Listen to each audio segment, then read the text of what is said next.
কমলি কমলি মায়ের জন্য গরম জল বসাও তো। আজকে মায়ের গাটা ভালো করে স্পঞ্জ করে দেবো।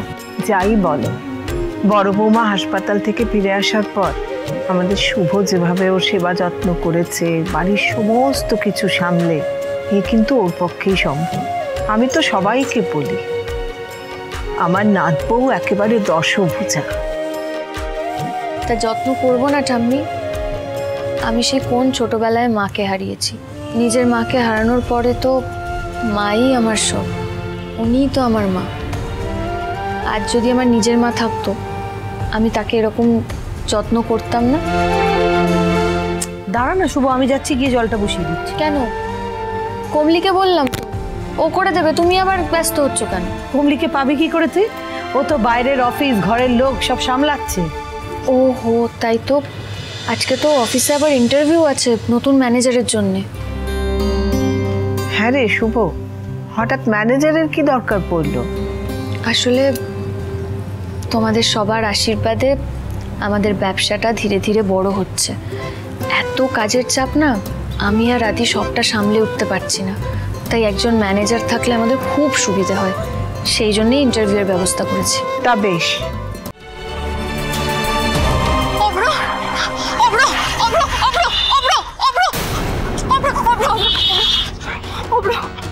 কি করছোটা কি তুমি?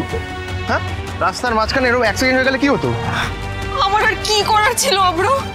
তুমি আমার ফোন তুলছো না, কোনো কন্ট্যাক্ট রাখছো না আমার সাথে। আমার তোমার সাথে অনেক কথা আছে অব্র। তুমি জানো না আমি কতক্ষণ ধরে ওয়েট করে আছি তোমার জন্য এখানে। তুমি কি রাস্তার মাঝখানে এখন সিন ক্রিয়েট করবে? তুমি কেন আমার সিচুয়েশনটা বুঝছো না অব্র? তুমি হঠাৎ করে কন্ট্যাক্ট অফ করে দিলে আমি কোথায় যাব অব্র?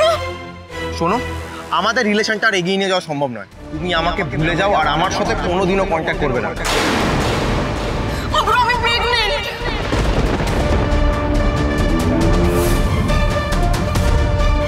তাতে আমার কি?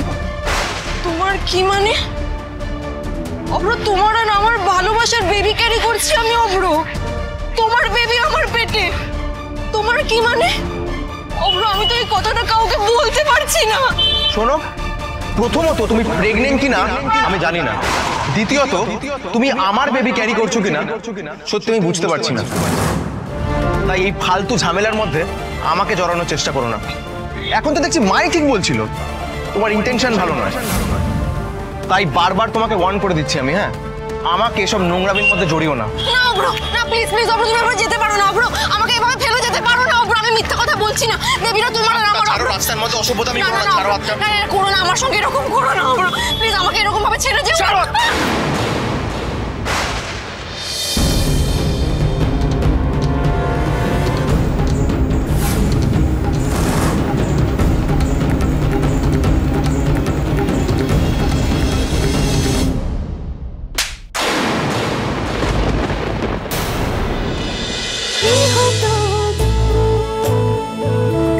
গৃহপ্রবেশ সোম থেকে রবি রাত 10টায় স্টার জলসায় ও জিও হটস্টারে।